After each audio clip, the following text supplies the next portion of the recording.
fun little experiment. So Gabby and I know each other through the Product Marketing Alliance. We are both founding our own consulting companies. We're both passionate about product marketing and helping companies tell their stories. And we share a lot of the same things that we're working on. And so it felt like it would be a really fun time to get together and just talk about some of the things that we're walking our clients through that we have in common. So Gabby, you want to introduce yourself? Yes, absolutely. It is so great to be here talking to you, Elena. I love the way that we connected, and it's been really interesting getting to hear your journey, building your consulting business out, and me on my end.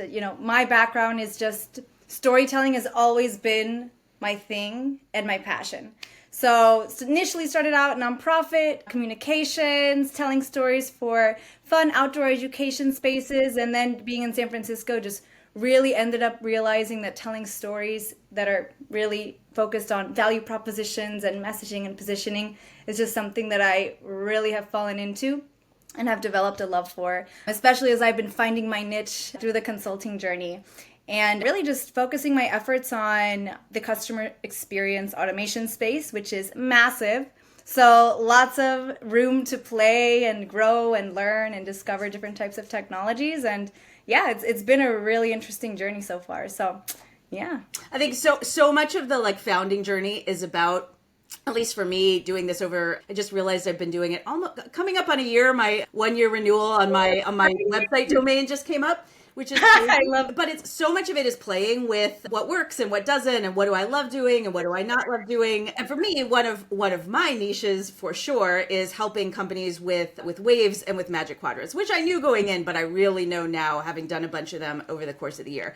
And a lot of that is company storytelling, right? So you had a post on LinkedIn the other day that really resonated for me and is the reason that we decided to get on and record together.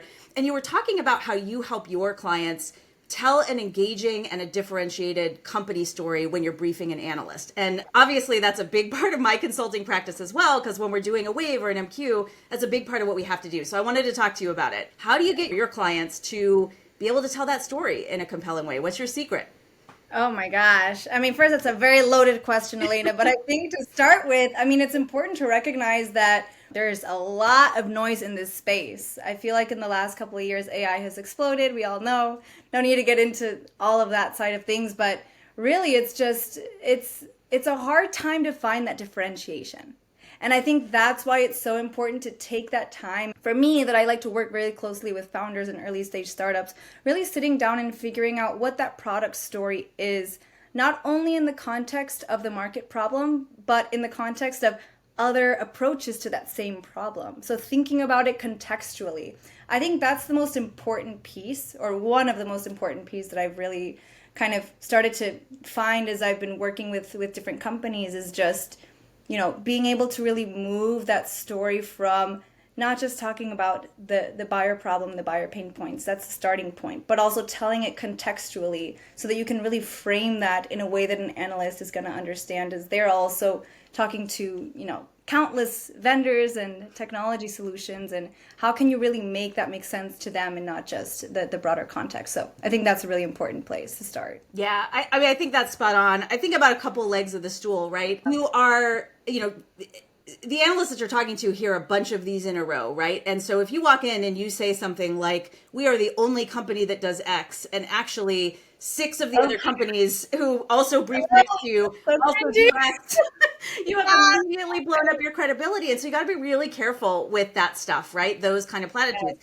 At the same time, a lot of the point is to draw out those distinctions and to draw out that differentiation. It's one of the reasons that I really love bringing sales engineers into my briefing process, especially for waves and magic quadrants, as opposed to using product marketers. Because while I love product marketers, and I have been a product marketer, sales engineers don't go into sales cycles saying we are the only company that does X, unless they really mean we are the only company that does X, right? They have felt the pain of seeing a customer's face in real time go, someone just pitched before you and said that exact same thing. So getting some real sales credible people to say what they think is differentiated so that you really land, because this really functionally is like an Uber sales cycle, at least when I think about a wave or a magic quadrant. So I try to help companies, tell their story in a way that's differentiated, but also is uncopyable. Ideally, that's a founding story, right? You can't copy a founding story. If you talk about a founder and why they ran into a problem that, that current technologies were not solving,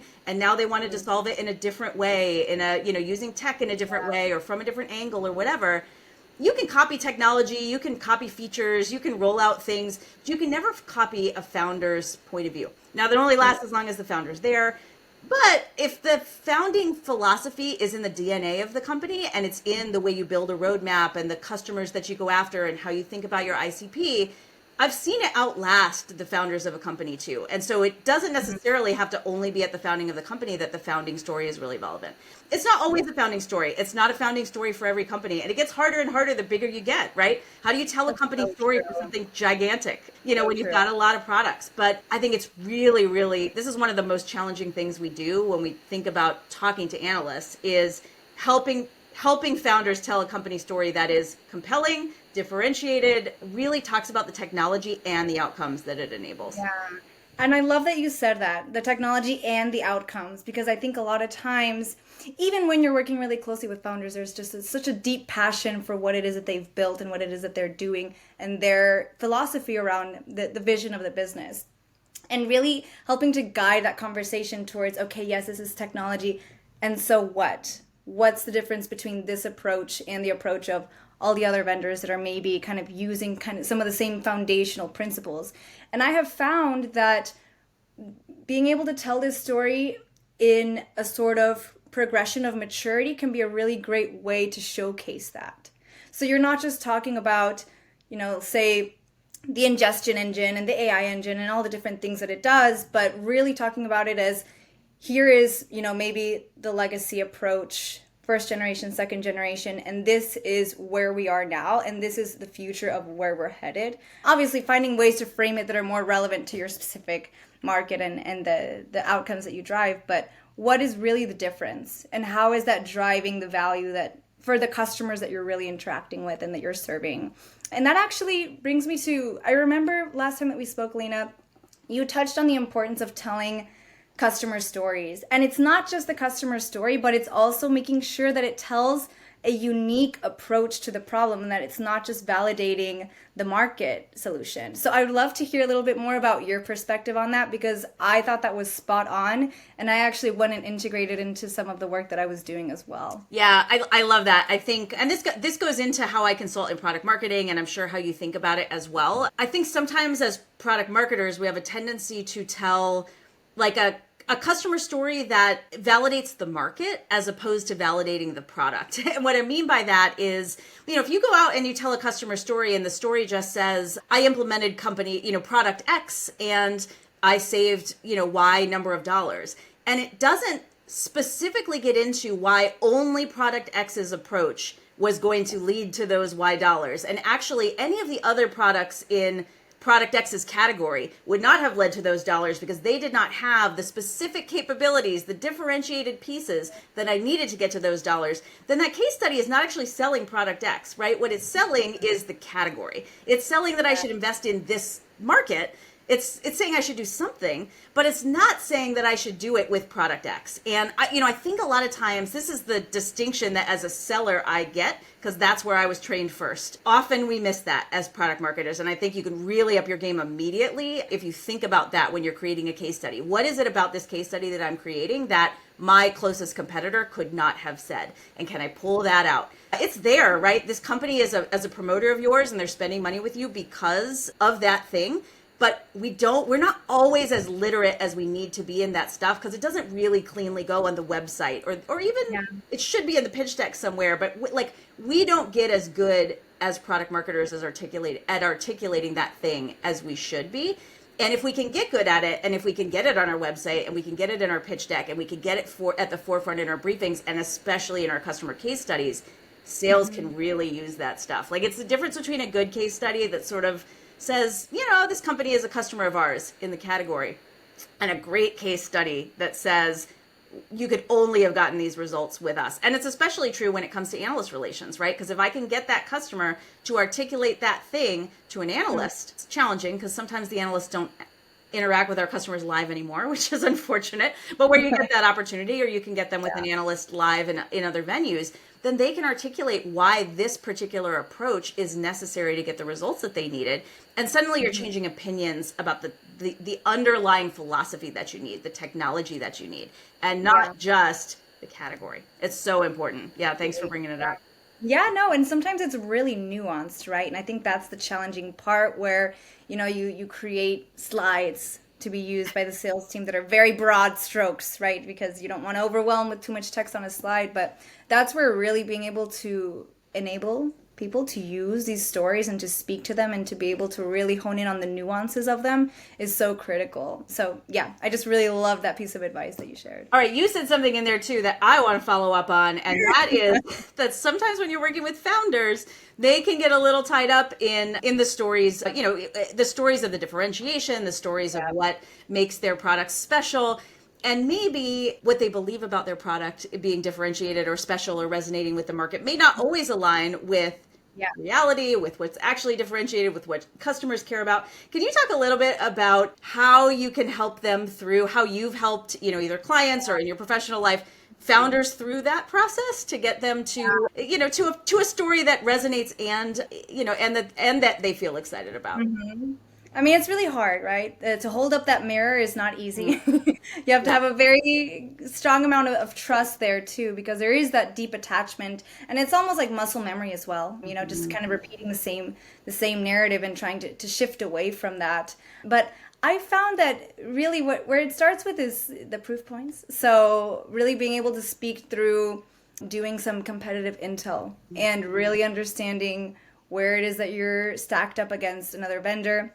Recently I had a conversation, for instance, with one of my clients, and it's sometimes we get stuck in this paradigm of like the disruptor versus the legacy solution, right? Especially with AI companies. But a lot of times those legacy solutions, they're still acquiring and building out capabilities and functionalities. So it's important to kind of bring that forward and to be able to kind of keep speaking to those things as they keep evolving. And one other thing, kind of in the line of encouraging a shift in the story is doing practice runs with briefings with different analyst agencies. So I think a lot of times we kind of start with Gartner, Forrester, right? Because, and whatever the main ones are that you work with. Those are the primary two that come to my mind. But another approach is also there are a lot of other, analyst firms out there that you can do briefings with. So why not do kind of some more practice runs where you can kind of test out that story, get those reactions, and then keep sharpening and refining that narrative so that once you're kind of prepared to bring that briefing into a Gartner or a Forrester, you've had a chance to refine it and to kind of prove out and validate that there might be some tweaks and shifts that need to be made to the story as seeing the reactions on these presentations and on these briefings. So that's another strategy to consider, to just kind of build out that practice and keep refining that story and kind of working with founders that way as well. I think this is one of the places where the analyst community can be incredibly helpful because they are seeing hundreds of these pitches all year from all of the different vendors, right? So whether you do it through advisory, whether you do it through inquiry, they're happy to meet with CEO, but to get the data to say, hey, actually, can you walk us through, here are 10 things we think are pretty differentiated. Can you just, in an inquiry, walk us through how differentiated each of these things are in the market, right? Which of these, how differentiated are each of these and how important do you think they are to our buyers? Just give me a number, 0 to 10 on each of these things and bring that data back to you, to your CEO, right? That's not a lot of work for an analyst. They've got the data to know the answers to those questions just from the conversations that they're having. And the dialogue, around like, where are the zeros? Where are the 10s? Where are the disconnects between what you thought the 10s were and what they think the 10s are? Could be really instructive and could really help. I think someplace where you think something's a 10 and the analyst says, oh, actually the market doesn't care about that, is a ripe place for some conversation with a customer, right? Because if you have some customers who think those things are 10s and the analyst doesn't, those are people who they need to be talking about why the customer thinks that's a 10 and why the analyst doesn't. Because the analyst may not fully understand the use case or the importance of that from the customer's perspective. And if they did, you might suddenly see those things becoming criteria in a way that actually benefits you in the next wave, the next Magic Quadrant. Or conversely, they're not as important as you think. So, we don't always know, but you're getting both sides of that conversation in a way that's really constructive for the market. So, I love using analysts in that way. It deepens the relationship when you can be vulnerable in that way. And there's a huge opportunity for learning. And I think you bring up a great point. Please don't do that in your wave or magic quadrant. Do that with somebody else and then learn that, or do it 18 months before your wave or magic quadrant as a way of learning into it. That's exactly how you should be using those analysts moving into those types of valuations. Yes, to learn and to validate. That's what they're here for. I love it. Well, any final thoughts? This has been amazing. I thought we could probably get together and do just a kind of a quick hit that would be super juicy with a ton of tips, and I think that's exactly what we did. Absolutely. No, this was super fun, Elena. I hope we can keep doing more of these and bring in both of our experiences to the table. And happy International Women's Day. Happy International Women's Day. I love it. Thank you so much for being such a support and being out there. It's just so fun to see other women who are out there building their businesses and helping with storytelling and helping companies put themselves out there in the best way. And I love watching you do it. Awesome. Likewise, Elena. Well, thank you so much. It was great chatting with you. And let's do this again sometime soon. Take care. Awesome. Talk soon.